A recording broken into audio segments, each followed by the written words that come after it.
কে হচ্ছেন বাংলাদেশের পরবর্তী রাষ্ট্রপতি? এই প্রশ্ন ঘিরে রাজনৈতিক অঙ্গনে শুরু হয়েছে জোরাল আলোচনা। বিএনপির চেয়ারম্যান তারেক রহমানকে রাষ্ট্রপতি পদে প্রার্থী বাছাইয়ের দায়িত্ব দেওয়ার পর আলোচনায় এসেছে একাধিক নাম। এর মধ্যেই অন্তর্বর্তী সরকারের প্রধান উপদেষ্টা মোহাম্মদ ইউনূসকে ঘিরে নতুন করে শুরু হয়েছে আলোচনার সূত্রপাত গত 5 আগস্টে। বিএনপি সরকার গঠনের পর থেকে আড়ালে থাকা ইউনূস আলোচনায় আসেন জুলাই গণঅভ্যুত্থান স্মৃতি জাদুঘরের উদ্বোধনী অনুষ্ঠানে।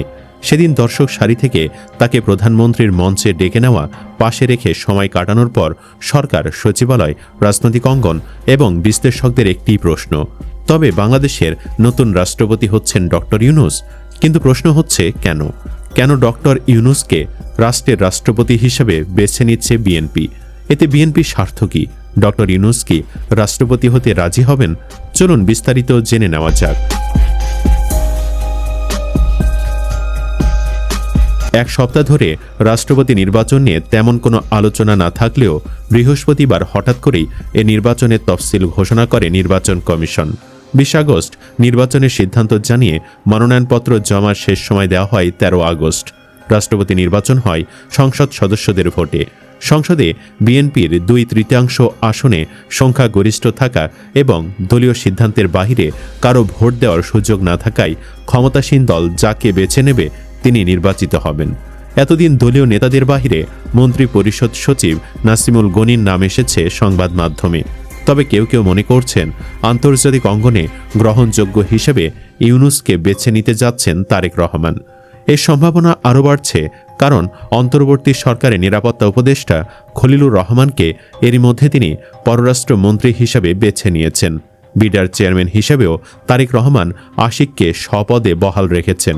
রাজনৈতিক বিশ্লেষকদের মতে রাষ্ট্রপতির মতো অলংকারিক পদে ডক্টর মোহাম্মদ ইউনূসের নাম আসার পেছনে রয়েছে তার আন্তর্জাতিক গ্রহণযোগ্যতা ও রাজনৈতিক নিরপেক্ষতা।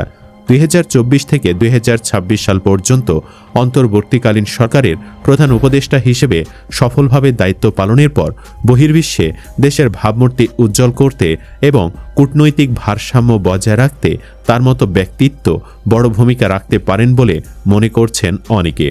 তবে দলীয় আনুগত্য নাকি বৈশ্বিক ভাবমূর্তি, এই দুয়ের মধ্যে ভারসাম্য রক্ষা করতে গিয়ে কিছুটা কৌশলগত সমীকরণের মুখোমুখি হয়েছে বিএনপি। এখন দেখার বিষয় শেষ পর্যন্ত দলীয় পরিচয়ের উপর নির্ভর করে কাউকে এ পদে বেছে নেওয়া হয় নাকি বৈশ্বিক গ্রহণযোগ্যতাকে প্রাধান্য দিয়ে ডক্টর ইউনূসের মতো কোনো নিরপেক্ষ ব্যক্তিত্বের হাতে বঙ্গভবনের দায়িত্ব অর্পণ করা হয়। কেন ডক্টর ইউনূসকে রাষ্ট্রপতি হিসেবে বেছে নেওয়া উচিত সে বিষয়ে কথা বললে অনেকগুলো বিষয় সামনে চলে আসে। ডক্টর ইউনূস প্রধান উপদেষ্টা পদ থেকে বিদায় নেওয়ার সময় তিনি দেশের রিজার্ভ রেখে গিয়েছিলেন বাংলাদেশের ইতিহাসের সর্বোচ্চ $33 বিলিয়ন, সাথে দেশবাসীর জন্য 6 মাসের মজুতকৃত খাদ্য রেখে গিয়েছিলেন। অথচ ক্ষমতা গ্রহণের সময় দেশের রিজার্ভ ছিল মাত্র $19 বিলিয়ন। দেশটা নেতিয়ে পড়া দুর্বাগ হাঁসের মতো বিধ্বস্ত ছিল। ইউনূস সরকার সে বিধ্বস্ত দেশের রিজার্ভটাকে টেনে তুলতে চেয়েছিলেন। টানতে সে রিজার্ভ নিয়ে এসেছিলেন 33 বিলিয়নে। তিনি রিজার্ভ বাড়িয়েছিলেন $14 বিলিয়ন। এই বিশাল অঙ্কের রিজার্ভ তার সরকার মিলে বাড়িয়েছিল মাত্র 1.5 বছরে। এই রিজার্ভ আরও বাড়াতে পারতেন, কিন্তু পারেননি কারণ হাসিনা রেখে যাওয়া $21 বিলিয়ন ঋণ ও এর সুদও দিতে হয়েছে।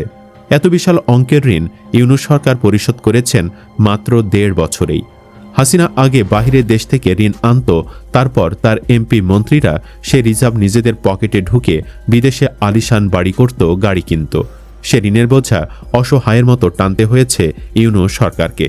পাশাপাশি জনগণের ভালো করতে গিয়ে দ্রব্যমূল্যের দাম কমাতে গিয়ে কোটি কোটি টাকা ভর্তুকিও দিতে হয়েছে। ইউনূস সরকার চেয়েছিলেন দেশের সাধারণ মানুষগুলো, খেটে খাওয়া লোকগুলো একটু ভালো মন্দ খেতে পারুক, তাই রোজার মধ্যে জিনিসপত্রের দাম যাতে না বাড়ে সে ব্যবস্থা করেছিলেন। শুধু রোজাতেই না, গত 1.5 বছর তীক্ষ্ণ নজর রেখেছিলেন কোনো অসাধু ব্যবসায়ী যাতে দাম বাড়াতে না পারে। তাছাড়া সবসময় বিদ্যুৎ দেওয়ার চেষ্টা করত, তেল গ্যাস এসবের কোনো সমস্যা হতো না। ইউনূস সরকার জনগণকে 2টা সুন্দর ঈদও উপহার দিয়েছিলেন। সেই 2 ঈদে মানুষ কম দামে ব্যাগ ভর্তি বাজার করেছিল, হাসি মুখে বাঁচতে শিখেছিল। সবচেয়ে বড় বিষয়, সড়কে ছিল শৃঙ্খলা, দুর্ঘটনার মাত্রা ছিল একেবারেই কম। কিন্তু বিএনপি ক্ষমতায় আসার পর থেকেই জিনিসপত্রের দাম বেড়েছে লাগামহীনভাবে। চাঁদাবাজি, দুর্নীতি বেড়েছে কয়েক গুণ। সড়কে মৃত্যুর মিছিল থামছে না। পাশাপাশি তেল, গ্যাস আর বিদ্যুতের সংকট বিএনপির গদিকেই নড়বড়ে করে ফেলেছে। যেহেতু পূর্বে ডক্টর ইউনূস এসব সমস্যার সমাধান করেছেন, তাই ক্ষমতা টিকিয়ে রাখতে বিএনপির এই মুহূর্তে ডক্টর ইউনূসকে খুবই দরকার। পূর্বের আলোচনায় ফেরা যাক। সবদিকে যখন হাহাকার, তখন মানুষ আবারও বলা শুরু করেছে, ইস, ইউনূসের সরকার যদি আরও 5টা বছর থাকেন। তবে একথা মানুষ যে শুধু এখনই বলছে তা কিন্তু নয়। নির্বাচনের আগেও বলেছে ইউনূস সরকার যেন অন্তত 5 বছর থাকে। বিএনপি লোকেরা এই কথাটাকে ধরে নিয়েছিল হয়তো ইউনূস সরকার নির্বাচন দিবে না। তারপর কথায় কথায় ইউনূসকে গালি দিত, আন্দোলন করত। ইউনূস সরকারের মাত্র 1.5 বছরেই 1237টার মতো আন্দোলন হয়েছে, ভয়াবহ বন্যা হয়েছে, বিমান দুর্ঘটনা হয়েছে, আরও কত শত অযাচিত ঘটনা ঘটেছে। তার মধ্যে সেনাপ্রধান কমান্ড চেইন মানেনি, পুলিশরা নিরাপত্তা দিতে পারেনি, বিএনপি কথা শুনেনি, হাসিনার রয়ে যাওয়া আমলারাও কাজ করেনি। এত সব বাধা বিপত্তি পেরিয়েও ডক্টর ইউনূস দেশটাকে গুছিয়ে দিয়ে যেতে চেয়েছিলেন। বিডার হত্যাকাণ্ডের মামলাটাও নতুন করে তদন্ত শুরু করেছিলেন। তারপর শিরদাঁড়া উঁচু করে ভারতের কাছ থেকে তুলা আনা বাদ দিয়েছিলেন। আমেরিকার শুল্ক কমিয়েছিলেন। জাপানে 1100 পণ্যের শুল্ক ছাড়াই রপ্তানি করার পথটা তৈরি করে দিয়ে গেছেন। আর সবশেষে নির্বাচনটা দিয়েছিলেন। অথচ আজকে নির্বাচনের পর ইউনূসের গোছানো জিনিসগুলো বিএনপি সরকার নষ্ট করে ফেলেছে। ব্যাংকের গভর্নর পরিবর্তন করে দেশের রিজার্ভ ধ্বংস করে ফেলতেছে। মানুষের বাসায় গ্যাস নেই, বিদ্যুৎ নাই, পানি নাই, জিনিসপত্রের দামও আকাশচুম্বী। এসবের প্রতিবাদ করার সুযোগও নাই। প্রতিবাদ করলেই বিদ্যুৎ মন্ত্রণালয় থেকে পোস্ট করে হুমকি পর্যন্ত দেওয়া হচ্ছে। সন্ত্রাসীরা আগে অপরাধ করত গোপনে, অথচ এখন ওপেনেই খুন খারাপি চলে, চাঁদাবাজি চলে, টেন্ডারবাজি চলে। বিদ্যুৎ বিলের নাম করে গরিব জনগণের পকেট কাটা চলে।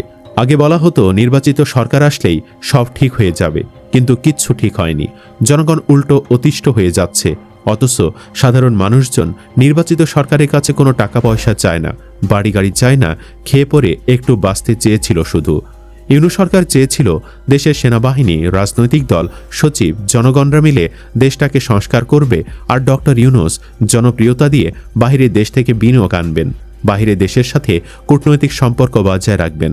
কিন্তু বাহিরে দেশের সফরে গেলে দেখা যেত দেশে কোন্দল লেগে গেছে, আন্দোলন হচ্ছে, চাঁদাবাজি করছে, লোকজন নিহত হচ্ছে। বাহিনীরাও নেতাদের প্রভাবে হার্ডলাইনে যেতে পারেনি। এত সব অস্থিতিশীলতার ভিড়ে ইউনূস সরকার তার মন মতো কাজ করার সুযোগ পান নাই, নিজের দক্ষতাগুলো দেখাতে পারেন নাই। তিনি চেয়েছিলেন যুদ্ধবিধ্বস্ত একটা দেশের মতো হয়ে যাওয়া বাংলাদেশটাকে একটু ঠিকঠাক করতে। কিন্তু দিন শেষে একরাশ কষ্ট আর আফসোস নিয়ে ফিরে গেছেন পুরনো ঠিকানায়। তার বিরুদ্ধে হয়তো 1000টা অভিযোগ আছে, সমালোচনা আছে, কিন্তু তার চলে যাওয়াতে আমাদের আক্ষেপ করারও আছে। নিজেদের মারামারি আর অসভ্যতামির কারণে একটা লোককে ঠিকঠাক কাজে লাগাতে পারিনি আমরা। এখন তাকে তেমন কিছু মনে হচ্ছে না, হয়তো হবেও না। কিন্তু কোনো একদিন দ্রব্যমূল্যের ঊর্ধ্বগতি আর গ্যাস বিদ্যুতের বাড়তি দামের কারণে আমরা যখন তিলে তিলে কষ্ট পেয়ে মরব, তখন মনে পড়বে আমাদের একজন ডক্টর ইউনূস ছিলেন। কি জানি, হয়তো তারেক রহমানও আমাদের মতো অনুভব করছেন, ইস, আমার সরকারে যদি ইউনূসের মতো একজন ইন্টারন্যাশনাল খেলোয়াড় থাকতো। সে কথা ভেবেই হয়তো রাষ্ট্রপতির পদে ইউনূসকে ভাবছেন তারেক রহমান। দুজনের মধ্যে সম্পর্কটাও খারাপ না। যদি আবার ইউনূস বিএনপির সরকারে ফেরে, তবে মন্দ কি? সুপ্রিয় দর্শক, ডক্টর ইউনূসকে রাষ্ট্রপতি হিসাবে দেখতে চান কিনা কমেন্ট বক্সে ইয়েস বা নো লিখে জানিয়ে দিন আপনার মতামত। ভিডিও ভালো লাগলে লাইক দিন এবং চ্যানেলটি সাবস্ক্রাইব করুন। ধন্যবাদ।